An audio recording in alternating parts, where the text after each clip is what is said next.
Good morning. Morning మ్యాగజైన్కి స్వాగతం. ప్రముఖ దినపత్రిక వస్తున్న వార్తలు వెనక జరుగుతున్న పరిణామాలు చూద్దాం. ఈనాడు చూస్తే వాళ్ళంతా కూడా మళ్ళీ దీపావళి దాకా అడ్వర్టైజ్మెంట్స్ ఎక్కువ ఉంటాయి. చంద్రబాబు నేతృత్వంలో సరికొత్త శక్తిగా ఏపీ రాష్ట్రంలో అవకాశాలు సామర్థ్యాన్ని ప్రపంచమంతా గమనిస్తోంది. ఢిల్లీ, అమరావతి కలిసి వేగవంతమైన అభివృద్ధి వైపు ప్రయాణం. జీఎస్టీ సంస్థ ఆంధ్రప్రదేశ్ ప్రజలకు 8,000 కోట్ల ప్రయోజనాలు.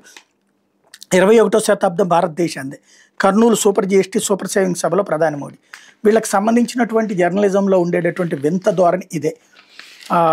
ఇక్కడ వచ్చింది సూపర్ 6కి సంబంధించినటువంటి అంశాలు లేకపోతే వీటి గురించి కాదు. ఆయన వచ్చినటువంటిది సూపర్ జీఎస్టీ గురించి, జీఎస్టీలో వచ్చినటువంటి బెనిఫిట్స్ గురించి, దాని గురించి మాట్లాడుతూ ఇక్కడ ఆంధ్రప్రదేశ్ ప్రభుత్వం మంచి ప్రభుత్వం, మన వాళ్ళే మనమంతా ఒకటే అన్నటువంటి చెప్పుకొచ్చారు. ఇది హైలైట్ అయింది. కానీ అసలు జీఎస్టీ ప్రయోజనాలకు సంబంధించినటువంటిది హెడ్డింగ్ కాలేదు, వార్త కాలేదు. వీళ్ళకి జర్నలిజాన్ని ఎలాగా అడ్డంగా వాడుకుంటారనడానికి ఇది మరొకసారి సజీవ సాక్ష్యం. అయితే కూటమి ప్రభుత్వ హయాంలో ఆంధ్రప్రదేశ్ ముఖ చిత్రం మారుతోందని, చంద్రబాబు నేతృత్వంలో రాష్ట్రం సరికొత్త శక్తిగా అవతరించబోతోందని ప్రధానమంత్రి నరేంద్ర మోడీ ప్రశంసించారు. దేశంలో ఆంధ్రప్రదేశ్లో అవకాశాలు సామర్థ్యాన్ని ప్రపంచమంతటా గమనిస్తోందన్నారు. 2 రోజుల కిందటే గూగుల్ పెద్ద పెట్టుబడి ప్రకటించిందని, దేశంలో మొదటి ఏఐ హబ్ నిర్మించబోతోందని గుర్తు చేశారు. రాష్ట్రంలో తయారీ రంగం శరవేగంగా అభివృద్ధి చెందుతోందని, ఆత్మనిర్భర భారత్ కళ సాకారానికి ఇది చేదోడవుతుందని కొనియాడారు. కర్నూలులో గురువారం నిర్వహించిన సూపర్ జీఎస్టీ సూపర్ సేవింగ్స్ బహిరంగ సభలో పాల్గొన్న మోడీ 13,429 కోట్ల విలువైన ప్రాజెక్టుకి శంకుస్థాపనలు ప్రారంభోత్సవాలు చేశారన్నట్టు వార్తని హైలైట్ చేశారు. అయితే విశాఖలో రహేజా 2,172 కోట్ల పెట్టుబడులు. వాణిజ్య నివాస సముదాయాల నిర్మాణానికి ఆసక్తి వ్యక్తీకరణ. ఐటీ కంపెనీల కోసం 28.65 లక్షల చదరపు అడుగులు. విశాఖ ప్రముఖ నిర్మాణ సంస్థ కే రహేజా కార్పొరేషన్ పెట్టుబడులతో రాబోతుంది. ఐటీ సంస్థలకు అవసరమైనటువంటి వాణిజ్య నివాస భవనాలు సముదాయాలు నిర్మించేందుకు ఆసక్తి వ్యక్తం చేసింది. దీనికోసం ఆ సంస్థ 2,172 కోట్ల మేర పెట్టుబడులు పెట్టబోతోంది. ప్రాజెక్టు అమలుకు మధురవాడ ఐటీ హిల్ నెంబర్ 3లో 27.10 ఎకరాలు కేటాయించాలని ప్రభుత్వాన్ని కోరింది. ఈ ప్రాజెక్టు ద్వారా సుమారు 9,681 మందికి ఉపాధి లభిస్తుందని తన ప్రతిపాదనలో పేర్కొంది. విశాఖలో గూగుల్ సంస్థ ఏఐ ఆధారిత డేటా సెంటర్ ఏర్పాటు చేయబోతుంది. దీనికి అనుబంధంగా భారీ సంఖ్యలో ఐటీ కంపెనీలు వస్తాయని ప్రభుత్వం భావిస్తున్న నేపథ్యంలో ఇది ఈజీగా అర్థమయ్యే భాషలో చెప్పాలంటే, ఐటీ కంపెనీలు వస్తున్నాయి అంటే వాటికి సబ్సిక్వెంట్గా వచ్చేటటువంటి కంపెనీలకి వీళ్ళే ప్లగ్ అండ్ పే విధానం అనమాట. అంటే బిల్డింగ్ కట్టేసేస్తారు, డైరెక్ట్గా వచ్చేసేసి అక్కడ దిగేసేసి పని చేసేసుకుని వెళ్ళిపోవచ్చు అనమాట. అట్లాంటి తయారు చేసి అద్దెలకు ఇచ్చే సంస్థ రహేజా. ఇళ్ళు కావచ్చు, కార్యాలయాలు కావచ్చు, దానికి ప్రభుత్వపు భూమిని అడుగుతుంది. వాస్తవంగా వీళ్ళు రియల్ ఎస్టేట్ వ్యాపారాలు అనమాట. ఐటీని అడ్డం పెట్టుకుని చేసేటటువంటి రియల్ ఎస్టేట్ వ్యాపారం, అది వాళ్ళ వ్యాపారం వాళ్ళదే. ఇక్కడ వీళ్ళకి ఇస్తే కనుక వీళ్ళు ఏం చేస్తారంటే ఆ చిన్న చితక కంపెనీలన్నింటినీ కూడా వీటికి అనుబంధంగా పనిచేసే కంపెనీలకు మీరు ఇక్కడికి వచ్చి కట్టుకోనక్కర్లేదు, నా దగ్గర ఉంది రండి అని చెప్తారు. తద్వారా ఈజీగా రావడానికి వీలుంటుంది. ఒక మంచి ఆలోచన.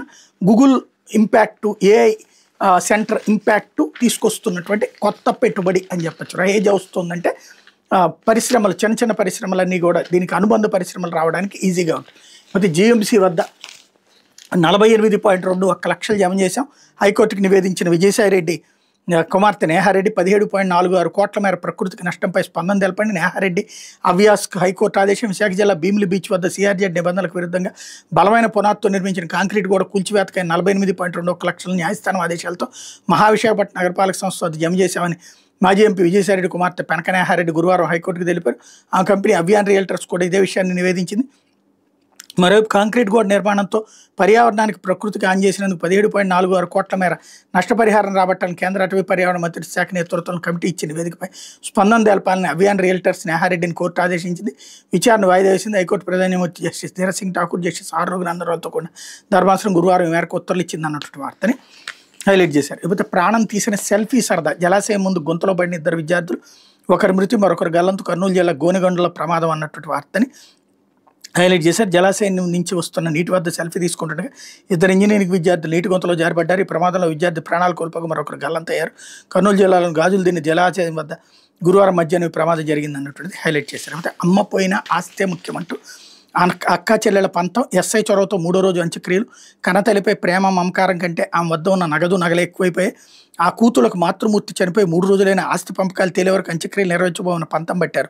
చివరికి పోలీసులు జోక్యంతో 3వ రోజు అంత్యక్రియలు నిర్వహించారు. తెలంగాణలో సూర్యాపేట జిల్లా ఆత్మకూరు ఎస్లో చోటు చేసుకునే మానవీయ ఘటన మీద పోలీసులు స్థానికులు తెలిపిన వివరాలు ఉన్నాయి. ఆత్మకూరు ఎస్కి చెందిన పొదిల నరసమ్మ ఈ నెల 14న జరిపారు. ఆమెకు వెంకటమ్మ, కళమ్మ అనే 2 కుమార్తెలు ఉన్నారు. పిల్లలు చిన్న వయసులోనే భర్త మరణించడంతో నరసమ్మ కష్టపడి వాళ్ళని పెంచారు. పెళ్లిళ్ళు చేసి 8 ఎకరాల భూమి, బంగారం, వెండి నగదు ఇద్దరికి సమానంగా పంచారు. ఇటీవల అనారోగ్యం బారిన పడడంతో నరసమ్మ తన వద్ద ఉన్న వెండి బంగారం నగదును తీసుకుని సూర్యాపేటలో ఉంటున్న చిన్న కూతురు కళమ్మ ఇంటికి వెళ్లారు. ఆరోగ్యం క్షీణించడంతో మంగళవారం సాయంత్రం మృతి చెందారన్నటువంటి వార్తని హైలైట్ చేశారు. ఆ సందర్భంగా ఇద్దరు కలిసి కొట్టుకుని, సాధారణంగా మగపిల్లలు ఆస్తుల కోసం కొట్టుకుంటారు, ఆడపిల్లలు అమ్మా నాన్నల గురించి చూస్తారంటారు. కానీ ఇక్కడ రివర్స్ అవుతుంది అనమాట. అయితే 35 లక్షలు ఇవ్వు లేదంటే కుటుంబాన్ని అంతమొందిస్తామంటే మావోయిస్టుల పేరుతో తండ్రి కుమారుడి బెదిరింపు లేఖ అన్నటువంటి వార్తను ఒకటి హైలైట్ చేశారు. మావోయిస్టుల పేరుతో తండ్రికి బెదిరింపు లేఖ రాసిన కుమారుడిని పోలీసులు అరెస్ట్ చేశారు. ఒరిస్సాలోని కలాహండి జిల్లా నర్లా పోలీస్ స్టేషన్ పరిధిలో ఈ ఘటన జరిగింది అన్నటువంటిది హైలైట్ చేశారు. లేకపోతే సాక్షి వచ్చేటప్పటికి తయారీ కేంద్రంగా భారత్ అన్నటువంటి వార్తని హైలైట్ చేశారు. 21వ శతాబ్దంలో ప్రపంచం చూపంతా మనపైనే. ఈ శతాబ్దం 140 కోట్ల భారతీయులది, 13,400 కోట్ల అభివృద్ధి పనులతో రాయలసీమ అభివృద్ధి వేగవంతం. 2047 నాటికి వికసిత భారత్ సాధనే లక్ష్యం. వోకల్ ఫర్ లోకల్ పేరుతో ప్రజలు మన తయారీ రంగాన్ని ప్రోత్సహించాలి. ఆత్మనిర్భర్ భారత్తో దేశాభివృద్ధికి పునాది. కాంగ్రెస్ ప్రభుత్వాలు ఏపీ అభివృద్ధిని విస్మరించడంతో దేశానికి నష్టం. దేశాన్ని ముందుకు నడిపే శక్తి ఆంధ్రాకు ఉన్న అభివృద్ధి కోసం పోరాటం చేయాల్సిన పరిస్థితి ఎన్డీఏ హయాంలో ఆంధ్రప్రదేశ్ ముఖ చిత్రం మారుతోంది అన్నటువంటి వార్తని హైలైట్ చేశారు. లేకపోతే ఏపీలా చేస్తే రాష్ట్రం సర్వనాశనం అంటూ గూగుల్కి రాయితీలపై కర్ణాటక ఐటీ మంత్రి ప్రియాంక్. ఆంధ్రప్రదేశ్ ఏకంగా 22,000 కోట్ల ప్రోత్సాహకాలు. ఇవి కాకుండా భూమి నీళ్ల టారిఫ్లో 25% డిస్కౌంట్, 100% ఉచితంగా ట్రాన్స్మిషన్. అందుకే అక్కడ పెట్టుబడులకు ముందుకొచ్చిన గూగుల్ మేము ఇలా చేస్తే అందరూ నిలదీస్తారు అన్నటువంటిది. ఒకప్పుడు బెంగళూరు కూడా స్టార్టింగ్ డేస్లో అట్లాంటి ప్రోత్సాహకాలు ఇవ్వబట్టినే ఇవాళ స్టేజ్కి వచ్చింది. ఆంధ్రప్రదేశ్ ఇప్పుడే ఆ స్టేజ్ ప్రారంభమవుతుంది కాబట్టి స్టార్టింగ్లో ప్రోత్సాహకాలు ఇచ్చి పెద్ద కంపెనీలు తీసుకొచ్చుకోవాలి. ఆ తర్వాత ఎక్కువ ప్రోత్సాహకాలు ఇవ్వక్కర్లేదు. ఇప్పుడు హైదరాబాద్కి, బెంగళూరుకి, చెన్నైకి పెద్ద ప్రోత్సాహకాలు ఇవ్వక్కర్లేదు. అది కామన్ సెన్స్ ఉంటే అర్థమవుతుంది. కాకపోతే ఏఐసీసీ అధ్యక్షుడు, కాంగ్రెస్ అధ్యక్షుడు మల్లికార్జున ఖర్గే కొడుకైనటువంటి ప్రియాంక ఖర్గే ఆంధ్ర మీద కడుపు మంట చూపెట్టుకున్నట్టుంది తప్పించి మరేమీ లేదు. కాకపోతే నకిలీ మద్యం దందా వత్తాస్కే సాక్షికి వేధింపులు. వరుసగా 5వ రోజు సాక్షి కార్యాలయంలో పోలీసులు హల్చల్. వరుసగా 3వ రోజు ఎడిటర్ ఆర్ ధనంజయ రెడ్డికి నోటీసులు. 12 గంటల వ్యవధిలో ఎడిటర్కి ఏపీ పోలీసులు నోటీసులు, పదే నోటీసులు, విచారణ పేరుతో వేధింపులు. ఎప్పటికప్పుడు సహకరిస్తున్న పోలీసులు కొనసాగుతున్న వేధింపులు, నిబంధనలకు విరుద్ధంగా బాధితులు సోర్స్ వివరాలు వెల్లడించాలని ఒత్తిడి. నకిలీ మద్యంపై వార్తలు ప్రచురించకుండా నిరోధించే కుట్ర. ప్రభుత్వ పెద్దల ఆదేశాలతోనే పోలీసులు జులం. కూటమి సర్కార్ తీర్పై మండిపడుతున్న ప్రజాస్వామిక వాదులు, పాత్రికేయ సమాజం అన్నటువంటి వార్తని హైలైట్ చేశారు. ఇకపోతే లోద్రాపై సీరియస్ అంటూ బెయిల్ పిటిషన్పై కౌంటర్ అంశాలను సుదీర్ఘంగా చదువుతూ కాలయాపనపై ఏసీబీ కోర్టు అసహనం. విచారణ త్వరగా పూర్తి చేయాలని సుప్రీం సైతం ఆదేశించింది. సూటిగా వాదనలు వినిపించాలని న్యాయమూర్తి ఆదేశం. అయినా మార్చుకుని లోద్రా మరింత అసహనానికి గురైన జడ్జి. అసలు ఈ కేసు విచారణ పూర్తయిందా లేదా తీవ్ర స్వరంతో ప్రశ్నించిన న్యాయమూర్తి. అయినా పట్టించుకోని లోద్రా. చివరకు విచారణ వాయిదా కోరినటువంటి వైనం అన్నటువంటి వార్తని హైలైట్ చేశారు. ఏదైతే ఈ లిక్కర్ కొమ్ముకోవడానికి సంబంధించి మద్యం విధానం మీద అక్రమ కేసు విచారణ సందర్భంగా రాష్ట్ర ప్రభుత్వం తరపున న్యాయవాది సిద్ధార్థ లోద్రా తీర్పై విజయవాడ ఏసీబీ న్యాయమూర్తి అసహనం వ్యక్తం చేసింది. ఈ ఏసీబీ న్యాయస్థానం ఈ కేసులో నిందితులు రాజకేశ్ రెడ్డి, చెరుకూరి వెంకటేష్ నాయుడు, చెవిరెడ్డి భాస్కర్ రెడ్డి, బూనేటి చాణక్య, సజ్జల శ్రీధర్ రెడ్డి, బాలాజీ కుమార్ యాదవ్, నవీన్ కృష్ణల బెయిల్ పిటిషన్పై వాదనలు వినిపించడంలో లోద్రా ఉద్దేశపూర్వకంగా జాప్యం చేస్తుందని తప్పుపట్టింది. బెయిల్ పిటిషన్ల విచారణ సందర్భంగా సిద్ధార్థ లోద్రా గురువారం ఆన్లైన్లో వాదనలు వినిపించారు. అయితే తన వాదనలు సూటిగా వినిపించకుండా కాలయాపన చేసేందుకు యత్నించారు. కౌంటర్లోని అంశాలను చదువుకుంటూ ఆయన ఆలస్యం చేస్తుండపై ఏసీబీ కోర్టు న్యాయమూర్తి అసహనం వ్యక్తం చేశారు. సూటిగా వాదనలు వినిపించాలని న్యాయమూర్తి సూచించినప్పటికీ సిద్ధార్థ లోద్రా సాగతీత వైఖరిని కొనసాగించడం గమనార్హం. దాంతో మరింత అసహనానికి గురైన న్యాయమూర్తి అసలు ఈ కేసు విచారణ పూర్తయిందా లేదుగా సూటిగా చెప్పాలని తీవ్ర స్వరంతో ప్రశ్నించారు. అయినా సరే లోద్రా ఈ విషయాన్ని పట్టించుకోకుండా శుక్రవారం వాదనలు వినిపిస్తానని విచారణ వాయిదా వేయాలని పదే కోరారు. దీని మీద న్యాయమూర్తి స్పందిస్తే ఇప్పటికే రిమాండ్ 3 సార్లు పొడిగించామని గుర్తు చేశారు. కొత్త ఆధారాలు, మెటీరియల్ ఎవిడెన్స్ కోర్టుకు సమర్పించలేదని, ఇన్వెస్టిగేషన్ అధికారి కూడా ఇక్కడే ఉన్నారని పేర్కొన్నారు. ఈ కేసు విచారణ త్వరగా పూర్తి చేయాలని సుప్రీంకోర్టు సైతం ఆదేశించిన విషయాన్ని న్యాయమూర్తి గుర్తు చేశారు. డిఫెన్స్ న్యాయవాదులంతా సిద్ధంగా ఉన్నారన్నారు. ఈ సమయంలో డిఫెన్స్ న్యాయవాదులు స్పందిస్తూ గతంలో చంద్రబాబుపై దాఖలైన కేసులో లోద్రా అర్ధరాత్రి వరకు వాదనలు వినిపించే విషయాన్ని కోర్టు దృష్టికి తెచ్చారు. ప్రస్తుతం తామంతా సిద్ధంగా ఉన్నప్పటికీ వాదనలు ఎందుకు వినిపించడం లేదని ప్రశ్నించారు. అనంతరం కేసు విచారణ కోర్టు శుక్రవారానికి వాయిదా వేసింది. ఐక్యరాజ్య సమితి నిర్వహించే జనరల్ అసెంబ్లీ 80వ సెషన్కి వెళ్లేందుకు ఈ నెల 20 నుంచి వచ్చే నెల 5వ తేదీ వరకు అనుమతి ఇప్పించాల్సిందిగా ఎంపీ తరపున న్యాయవాది చంద్రగిరి విశ్వవర్ధన్ దాఖలు చేసిన పిటిషన్పై గురువారం ఏసీబీ న్యాయస్థానంలో ఇరుపక్షాల తరపున విచారణ పూర్తయింది. న్యాయమూర్తి పి భాస్కర్ తీర్పును శుక్రవారానికి వాయిదా వేశారన్నటువంటి వార్తని హైలైట్ చేశారు. ఇకపోతే ఆంధ్రజ్యోతి వచ్చేటప్పటికి మీ స్పీడు మా తోడు అన్నటువంటి వార్తని హైలైట్ చేసింది. ఢిల్లీ అమరావతి ప్రగతి పరుగు, వికసిత ఏపీతోనే వికసిత భారత్, ఆత్మనిర్భర్ భారత్లో ఏపీ కీలకం, సరికొత్త శక్తిగా రాష్ట్రం, సీఎం విజన్కు సంపూర్ణ సహకారం, చంద్రబాబు పవన్ల సమర్థ నేతృత్వం, ఏపీ ముఖ చిత్రం మారుతోంది, దేశ రక్షణ కొత్త బలం, డ్రోన్ హబ్, సీమా ప్రగద్వారాలు తెరిచే ప్రాజెక్టులు, గూగుల్తో అంతర్జాతీయ గేట్వేగా విశాఖ, ప్రజా ప్రయోజనాల కేంద్రంగా మా పాలన, జీఎస్టీ సంస్కరణతో పొదుపు పండుగ, స్థానిక ఉత్పత్తులు ప్రోత్సహించాలి, కర్నూలు సభలో ప్రధాని మోడీ పిలుపు, పలు కీలక ప్రాజెక్టులకు శ్రీకారం అన్నటువంటిది హైలైట్ చేశారు.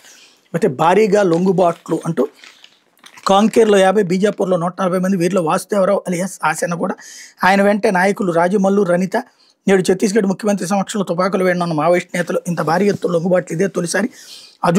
అబూజ్మడ్ మొత్తం దాదాపు ఖాళీ, లొంగుబాట్లో బండి ప్రకాష్ కూడా అన్నటువంటి వార్తని హైలైట్ చేశారు. లేకపోతే అది నాణ్యత లేని మద్యమే, అద్దేపల్లి నకిలీ మద్యం కేసులో ల్యాబ్ నివేదిక, స్ట్రెంత్ ప్రమాణాలు పాటించకుండా తయారీ, 25గా ఉండాల్సిన యూపీ 35గా నమోదు, 75 ఉండాల్సిన ఓపీ 65గా నిర్ధారణ, ప్రమాదకరం కాకపోయినా మంచిది కాదు, ఎక్సైజ్ అధికారులకు చేరినటువంటి నివేదిక అన్నటువంటిది హైలైట్ చేశారు. ఎన్టీఆర్ జిల్లా ఇబ్రహీంపట్నం అద్దేపల్లి జనార్దన్ రావు తయారు చేసిన మద్యంలో నిబంధనల ప్రకారం ఉండాల్సిన ప్రమాణాలు లేవని తేలింది. ఈ మద్యం అత్యంత ప్రమాదకరమైనది కాకపోయినా అందులో స్ట్రెంత్, గాఢత, నాణ్యత ప్రమాణాల కంటే తక్కువగా ఉన్నాయని రుజువు అయింది. ఇబ్రహీంపట్నం నకిలీ మద్యం తయారీ, గోదావరి నుంచి ఎక్సైజ్ అధికారులు స్వాధీనం చేసుకున్న మద్యం సరుకును నమూనాల ల్యాబ్ నివేదిక గురువారం ఎక్సైజ్ ఉన్నతాధికారులు చేరింది. గోదావరిలో మద్యం తయారీకి ఉపయోగించిన ముడి సరుకు, రసాయనాలు, స్పిరిట్తో పాటు తయారు చేసిన మద్యం అధికారులు సీజ్ చేసిన విషయం తెలిసిందే. ఈ మొత్తం సరుకుకు సంబంధించిన 45 రకాల నమూనాల పరీక్షల నిమిత్తం కాకినాడలోని ప్రాంతీయ ఎక్సైజ్ ప్రయోగశాలకు పంపారన్నటువంటి వార్తని హైలైట్ చేశారు.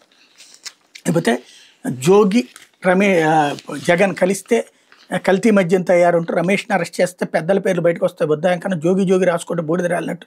జోగి జగన్ కలిస్తే కల్తీ మద్యం తయారైందని టీడీపీ రాష్ట్ర ప్రధాన కార్యదర్శి బుద్ధాయంకన పేర్కొన్నారు. విజయవాడలో తన కార్యాలయంలో గురువారం ఆయన విలేకరుల సమావేశంలో మాట్లాడారన్నటువంటి వార్తని హైలైట్ చేశారు. లేకపోతే జనార్దన్ రావు కస్టడీకి అనుమతించండి అంటూ నకిలీ మద్యం కేసులో మరిన్ని వివరాలు రాబట్టాలి, కోర్టులో ప్రాసిక్యూషన్ వాదనలు. అన్నమయ్య జిల్లా మొలకల చెరువు, ఎన్టీఆర్ జిల్లా ఇబ్రహీంపట్నంలో వెలుగులోకి వచ్చిన నకిలీ మద్యం తయారీలో కీలక సూత్రధారిగా ఉన్న అద్దేపల్లి జనార్దన్ రావును 10 రోజులు పోలీస్ కస్టడీకి ఇవ్వాలని ప్రాసిక్యూషన్ తరపున న్యాయవాదులు కోరారు. గురువారం విజయవాడలోని 6వ అదనపు జ్యుడిషియల్ మ్యాజిస్ట్రేట్ కోర్టులో వాదనలు జరిగినాయి. ప్రాసిక్యూషన్ తరపున రాధికా అహ్మద్ వాదనలు వినిపించారు. నకిలీ మద్యం ప్రజారోగ్యంతో ముడిపడి ఉన్న అంశమని, ఈ కేసు చాలా తీవ్రమైందని పేర్కొన్నారు.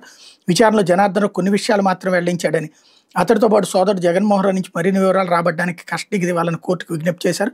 జనార్దన్ రావు తరపు న్యాయవాది రవీందర్ రెడ్డి వాదనలు వినిపించారు. మద్యం తాగడం వల్ల ప్రాణాలు కోల్పోతే అది కల్తీ మద్యం కిందకు వస్తుందని చెప్పారు. జనార్దన్ రావు ప్రభుత్వ అనుమతి లేకుండా ఒక ఫార్ములాతో మద్యం తయారు చేస్తే అది నాన్ డ్యూటీ పెయిడ్ మద్యం కిందకు వస్తుందని వివరించారు. జనార్దన్ రావుకి రిమాండ్కు పంపే క్రమంలో ఎక్సైజ్ పోలీసులు అన్ని నిబంధనలు ఉల్లంఘించారన్నారు. వాద ప్రతివాదనలు అనంతరం న్యాయాధికారి లెనిన్ బాబు తీర్పును 22కి వాయిదా వేశారన్నటువంటి వార్తని హైలైట్ చేశారు. ఇది దినపత్రికలో వచ్చిన వార్తలు వెనకాల జరుగుతున్నటువంటి పరిణామాలు.